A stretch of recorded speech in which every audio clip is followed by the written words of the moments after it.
We're now in studio with Colt Barber. He's the guy with all the Baylor paraphernalia on between Craig and Paul. David Smoke, 365 Sports, and Colt is with us. He was at the Dave Aranda press conference. I'm just being really honest. Mm-hmm. I didn't learn anything from anything he said today. It's not like nothing was there. What did he say that maybe scratched an itch you had?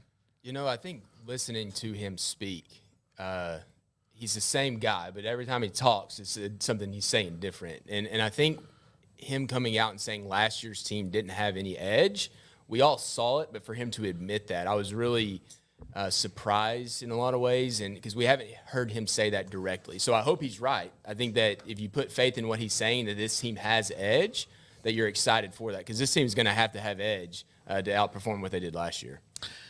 Colt, the depth chart's out too, and there's a lot of ors on it. Running back is basically everybody but, which is what they should have said instead of or.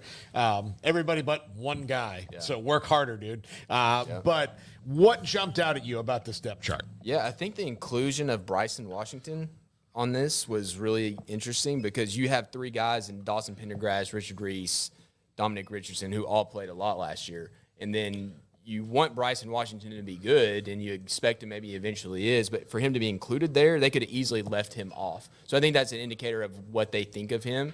Maybe he doesn't start. I wouldn't expect him to, but looking in this first game, maybe he's a guy that comes in a new offensive scheme. He's the one that pops, especially if Dom Richardson was out in fall camp a little bit with an injury. Maybe he's the kind of the power back, the one that can do everything more than Dawson and Richard are.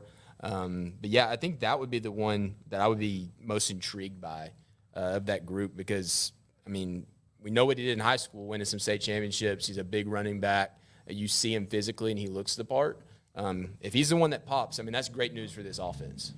Yeah, they just need guys to pop in general, don't they? I feel like that's what was missing a lot of times last year was I get inexperience or coaching or whatever, but at some point the guys just have to go make plays, and I feel like that was what eventually under Rule guys started to kind of learn that, like just go make a play, and then it gets contagious, and they didn't have any of that really last year. Yeah, I think Dawson did a little bit at running back, but outside of that, like it wasn't all the time, and I think there's enough young talent on this team that some guys are going to do it. There's enough transfers that someone's going to do it. But for a team to become a good team or an average team, you got to have playmakers, and they've got to find them somewhere. And I think you can point back to the offensive line and say the offensive line struggled, and that eliminated a lot of things. But now you look at every single level. I mean, truthfully, at quarterback with DQ, Finn's, his legs, the running back position, the tight end position with Michael Trigg, the receiver. I mean, they have talent to go make plays. Someone just has to do it for this team to take the next step. Yeah, wide receiver, like the jump that Tyquan Thornton made that one year to the next year, of course, the year that they were the best record ever.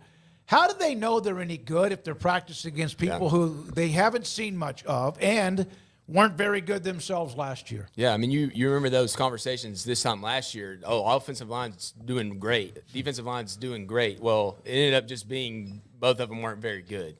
So I think that you just take that with a grain of salt. And I would encourage anybody that's listening to these press conferences, like until they start introducing preseason games, you're not going to really know anything about these teams until they hit the field. I mean, you could probably say the same thing about Florida State. Yeah. Like what's really is this team's DNA? You throw in the transfer portal and everything changes. So, I mean, yeah, we don't know a lot.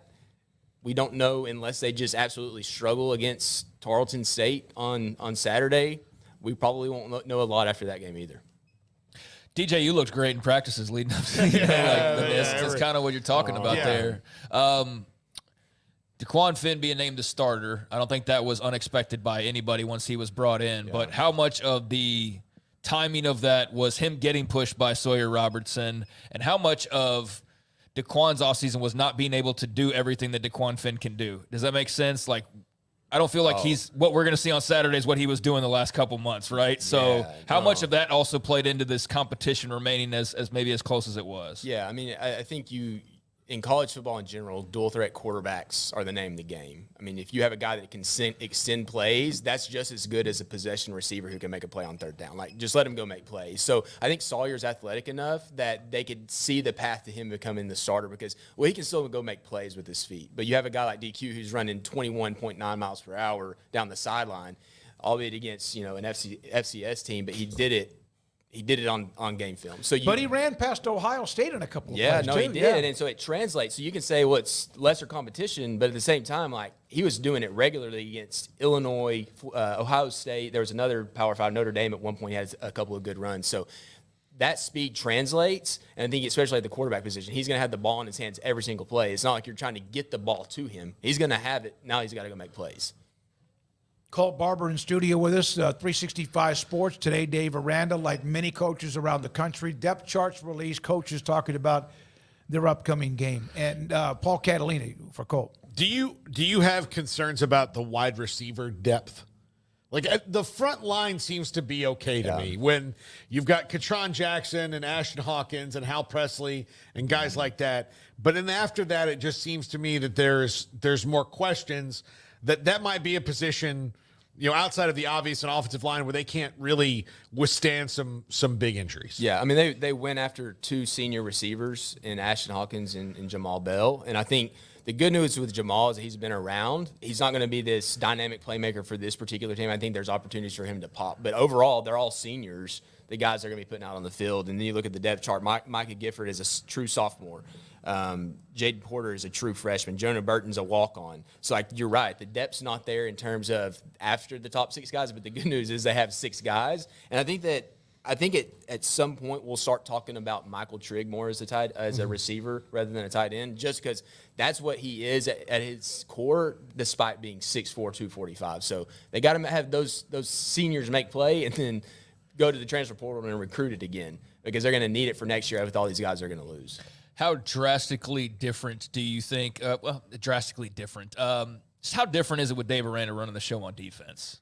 I mean, with everything that we've heard, his intensity level goes up. And I think that if, like any of us, if we're not plugged in day to day, how intense can we really be in what we're going to do? Mm-hmm. So if it's just being out on the field, being right in the middle of it, you never heard about a lack of intensity of Dave Aranda when he was at LSU or Wisconsin. So I think that just him being involved and saying, okay, here's the offense. I'm going to hire these guys to come and run it, and now I'm fully invested in the defense.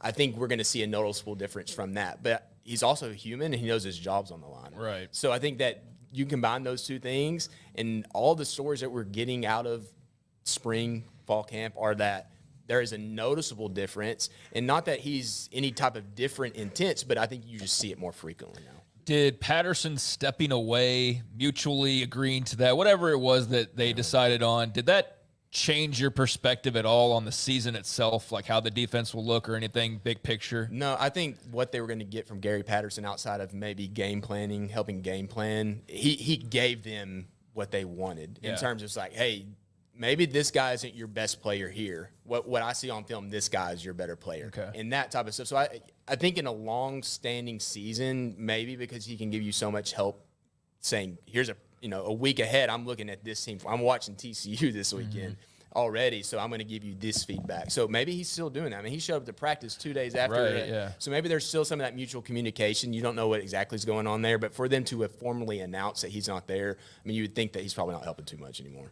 Colt, if Baylor doesn't get to a bowl game, is Dave Aranda back? And let's say it's 5-7, but they're competitive and there's a pulse unlike most of all of last year. Yeah, I mean, at the end of the day, it's 5-7 can easily be 8-4, right? So like you look at the one possession games and how those games play out. Well, what was the reason that you didn't turn 5-7 into 8-4? And I think that's the kind of that midpoint. What are you looking at? This DQ Finn for the first 6 games of the season, just tearing it up, lighting it on fire. They beat Utah, they beat Colorado, something like that. And you start off, you're 5-1, and then he gets hurt. So like, what is the path? Everything was going right until something changed the path. And that's where I think that Dave Aranda is going to have that middle ground of, we did go 5-7, but the energy, everything was there. We were just extremely unfortunate for what happened. Outside of 5-7, if I look at 4-8, I don't see a path to him. What about the success they've been able to have by putting some commitments together? I think at 5-7, I think that's the leeway. I think that creates the leeway at 5-7. I think that you say 5-7, we were more competitive on the field. We have seen what you can do with NIL. We have seen the way that this staff can recruit, and that's something to build on. Because I think in a lot of ways, talent high-end talent on this particular team the last 2 years was lacking, and now it's being addressed through the transfer portal and high school recruiting because of NIL. Now it's there, and I think that creates the leeway that maybe that wasn't even there 9 months ago because this staff never proved that they could recruit at that level. Have you had a chance to go by the new indoor? I mean, the new everything football complex that they've got built. I'm blanking on the Fudge Center. Fudge Center, yeah. I was blanking on the name. I was thinking of Simpson, and I know that wasn't right. Yeah, the Fudge Center.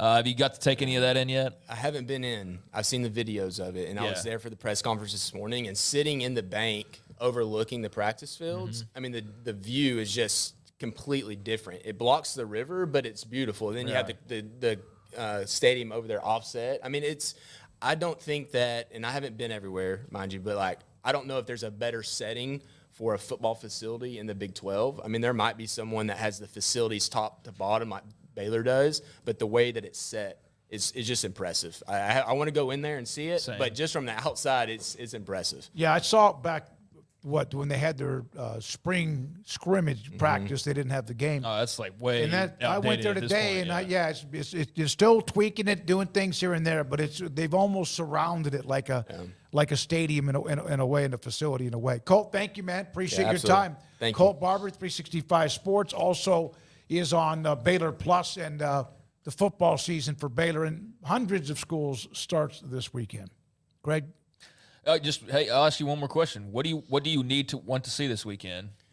Man, I mean, you don't want this game to be close. I mean, you saw what happened with Tarleton against McNeese once their quarterback went out, and maybe that game ends up being 57 or 54-12 or something. You feel different. Like maybe this game could be competitive. FCS teams always create challenges for FBS teams, especially ones that are unsure of themselves. So if that happens, then it's obviously writing on the wall. But overall, I think that this team needs to go out and have guys win one-on-one matchups. It doesn't need to be hey, we're just going to run the ball 50 times. And, Jeff Grimes' offense worked in 2021 and really in 2022 to a great extent. But I don't want to see that with this. That's not what the DNA of this team's going to be. They need to go out there, get their playmakers the ball. They need to spread it around and make explosive plays. They have the speed to do it, and this team shouldn't. The Tarleton team should not have the capability of slowing them down. Defensively, just play sound football. I mean, how often last year and really just gashed in the front seven over and over and over. There was truthfully no prayer of stopping without a turnover. And you felt that so often. So you can't do that in this game, then you have issues. So I think that's the number one. Just go out there and do what you're supposed to do. I think Bill Connolly put out his projections, and Baylor's 22-point favorites or whatever based on his projections from ESPN. It needs to be more than that in my mind. So we'll see. I just let your playmakers make plays. Jake Spavital needs to get those guys in place, give the team confidence and hope, and we'll see where it goes from there. All right. Thank you, man. Colt Barber, 365 Sports, SicEm365.com.